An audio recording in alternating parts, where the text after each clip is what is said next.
You've watched it happen. The coworker who takes credit for everyone else's work gets the promotion.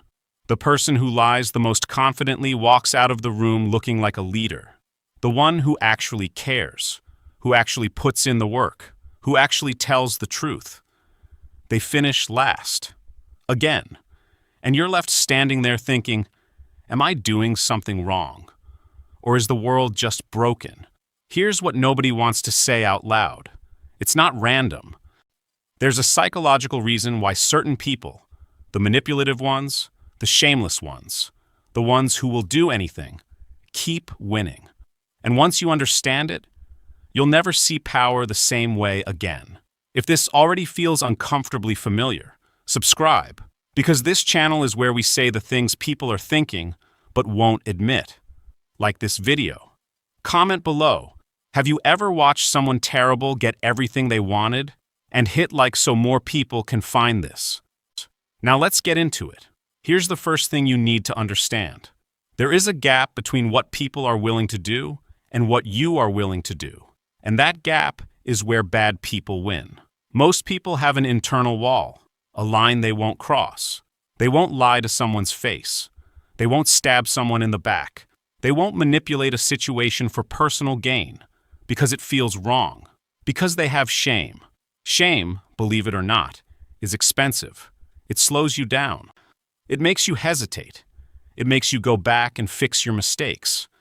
It makes you worry about how other people feel. Now take someone with no shame, or significantly less of it. They don't have that wall.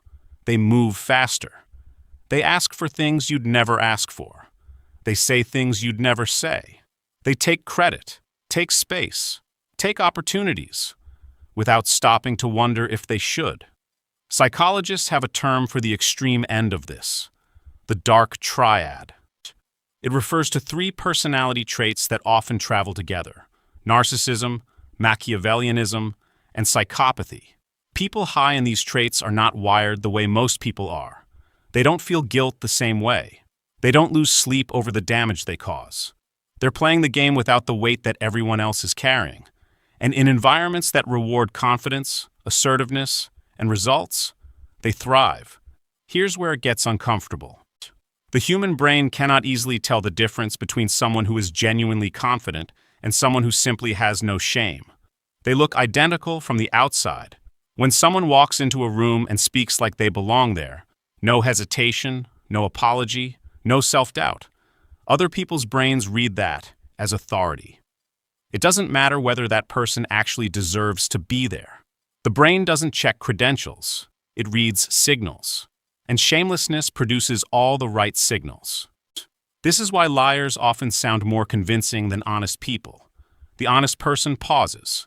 They add qualifiers. They say, I think, and maybe, and I'm not totally sure but. Because they're actually being careful with the truth. But the liar? They just say it. Full stop. No hesitation. No softening. And the brain on the receiving end registers that certainty as credibility. Studies on persuasion have shown again and again that how something is said matters more than what is said. Confidence is a costume, and some people wear it without earning it, and get away with it every single time. Now here's the part that's going to make you angry, or maybe relieved, because it means it's not your fault. Most social systems, workplaces, social groups, even family dynamics, were not designed to reward honesty and integrity. They were designed to reward visibility and status, and visibility and status don't care how you got them. In a workplace, the person who speaks loudest in meetings gets noticed, not the person who works hardest at their desk in silence. The person who self-promotes gets the raise, not the person who assumes their work will speak for itself. The person who builds political alliances, who knows how to play people, who understands that perception is more powerful than reality. That person advances. This isn't a bug. It's how these systems actually function, and people with dark traits understand this intuitively. They don't waste energy doing good work quietly. They invest that energy into being seen, being liked by the right people, and making sure others look smaller in comparison. Meanwhile, The person with integrity is following rules that the game doesn't actually enforce. Let's talk about what they're actually doing. Because it's not magic, it's a predictable set of moves. The first move is charm. Dark personalities are often extraordinarily charming early on. They study people. They notice what you want to hear, what your insecurities are, what makes you feel special, and they reflect it back to you. They make you feel seen in a way that feels rare. That's the hook. The second move is information gathering. While they're being charming, they're listening. They're building a map of your weaknesses, your desires, your loyalties. They're not being curious because they care. They're being curious because knowledge is leverage. The third move is manufactured dependency. Once they know what you need, they make themselves the source of it. Validation, opportunity, access, belonging. You start to need their approval without fully realizing how that happened. And then comes control. By the time control arrives, most people don't even see it. They just feel vaguely uncomfortable, slightly off balance, unsure of themselves in ways they weren't before. That confusion is the point. A confused person is easy to manage. This is what psychologists call coercive control. And it doesn't just happen in relationships.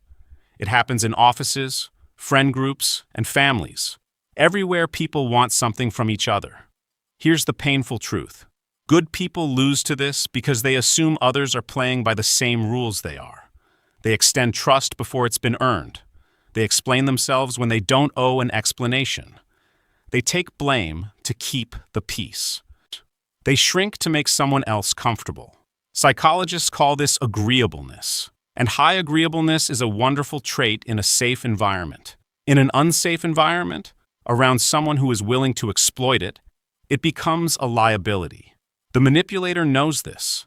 They look for people who apologize quickly, people who value harmony above honesty, people who will bend themselves into shapes to avoid conflict, because those people are easy to redirect. The good person keeps believing that if they just explain themselves clearly enough, or work hard enough, or prove their worth one more time, the other person will finally see them. But the manipulator was never confused. They saw everything from the beginning. They just found it useful to pretend otherwise. Here's the thing that doesn't get said enough. The short answer is yes.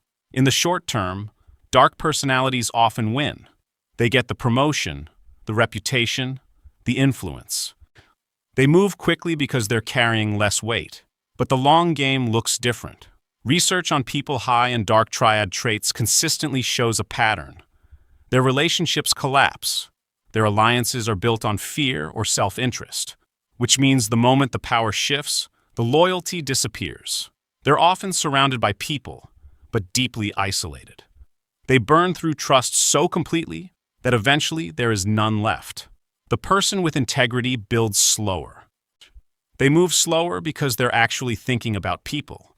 But what they build, real trust, real relationships, real reputation, is load-bearing.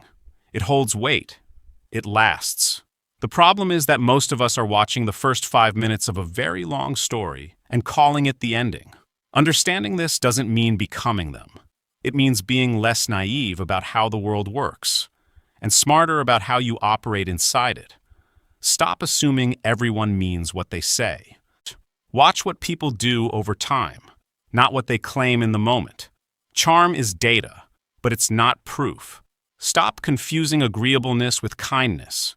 You can be kind without being exploitable. You can be warm and still have limits. The word no, said calmly, without explanation, is one of the most powerful things a person can say. Stop expecting the system to catch it. Often it won't, at least not quickly. Your job isn't to wait for justice. It's to protect your energy. Build real things with trustworthy people, and stop investing in relationships that only flow one direction. And the most important thing, stop mistaking their winning for your losing. They are not on the same path as you. You are not in a race with them. The moment you start trying to beat them at their own game, you've already started becoming them. You didn't lose because you were weak. You lost because you were playing with integrity in a room that hadn't caught up yet. That's not a character flaw. That's character. Subscribe if you want to keep understanding the psychology that most people never talk about. And the next video, it's going to show you exactly how the most manipulative people in your life are spotted before they get close. You'll want to see it.